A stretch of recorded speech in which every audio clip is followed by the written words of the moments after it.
সকলোকে আজিৰ ভিডিঅ'টোত এটা ছালৰ যতন লৈ আহিছোঁ আৰু এই ছালৰ যতনটো সকলোৱে চাব বুলি আশা ৰাখিলোঁ। ছালৰ যতনৰ মিশ্ৰণটোত আছে এচামুচ দৈ, বেচন, মৌ আৰু হালধি এচামুচ আৰু এই মিশ্ৰণটো সকলো বয়সৰ লোকে লগাব পাৰিব।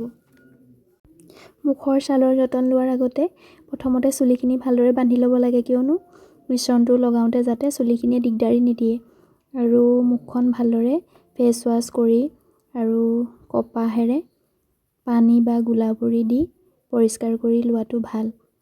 তেতিয়াহে মিশ্ৰণটো ভালদৰে মুখখন আজি লগাবলৈ লোৱা এই ছালৰ যতনটো একেৰাহে যদি আপোনালোকে 7 দিন কৰি থাকে বহুতো ফলাফল পাব, মুখৰ উজ্জ্বলতা বাঢ়িব বহুগুণে। আৰু যদিহে ইয়াত ব্যৱহাৰ কৰা কোনোটো বস্তুত কাৰোবাৰ এলাৰ্জি আছে তেতিয়া কোনোবাটো বস্তু স্কিপ কৰিব পাৰে, নলগোৱাকৈ থাকিব পাৰে। এয়া মই প্ৰথমতে লগাবলৈ আৰম্ভ কৰিলোঁ। ছালখনে দুখ নোপোৱাকৈ লাহে লাহে মিশ্ৰণটো এফালৰ পৰা লগাই যাব লাগে। গোটেই মুখখনত এইদৰে লাহে লাহে লগাই লোৱাৰ পাছত দুইখন হাতেৰে অলপ মাছাজ কৰি দিব লাগে। তেতিয়া গোটেই মুখখনত ভালদৰে এবজৰ্ব হৈ পৰিব মিশ্ৰণটো।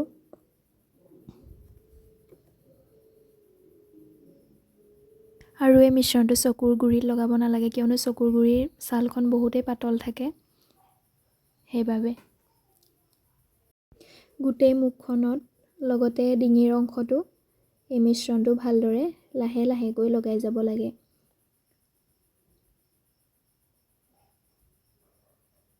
প্ৰায় 10-15 মিনিটেই লাগি যায় গোটেই মুখখনত লগাওঁতে। এই ছালৰ যতনৰ মিশ্ৰণটোত থকা দৈ, মৌ, হালধি আৰু বেচন ছালৰ বাবে বহুতেই উপকাৰী। আৰু এইদৰে ঘৰতে থকা কিছুমান বস্তুৰে বা সামগ্ৰীৰে আমি ছালৰ যতন লৈ থকাটো অতি প্ৰয়োজনীয় মহিলাসকলে বিশেষকৈ। ভিডিঅ'টো চাই থকা সকলক সুধিছোঁ, আপোনালোকে বাৰু ছালৰ যতন কিদৰে লয়? প্লিজ কমেণ্ট কৰি জনাব। নে মোৰ দৰে এলাহ কৰি থাকে নিজৰ ছালৰ যত্ন ল'বলৈ? পাৰ্লাৰটো যোৱা নহয়েই, কিন্তু ঘৰতে থাকি কিছুমান ঘৰুৱা বস্তুৰে নিজৰ ছালৰ যতন লোৱাটো অতি জৰুৰী। নহ'লে ছালখন একেবাৰে নষ্ট হৈ যায়। বিভিন্ন দাগ, বয়সৰ চাপ পৰে আৰু উজ্জ্বলতা নাইকিয়া হৈ যায়। এইদৰে মিশ্ৰণটো লগাই হোৱাৰ পাছত মিশ্ৰণটো শুকাবলৈ ছালখনে এবজৰ্ব কৰি ল'বলৈ প্ৰায় 20-25 মিনিট ৰাখি থ'ব লাগে। তাৰ পাছত পানীৰে ধুই আহি এয়া দেখিছেনে ছালখনৰ পৰিৱৰ্তন।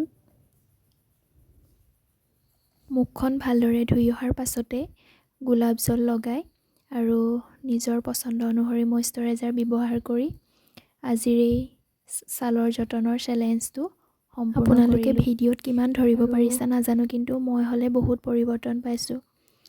আপোনালোকেও কৰি চাব পাৰে, নিশ্চয় পৰিৱৰ্তন পাব। আৰু কেনেকুৱা পালে জনাবলৈ নাপাহৰিব ভিডিঅ'টো।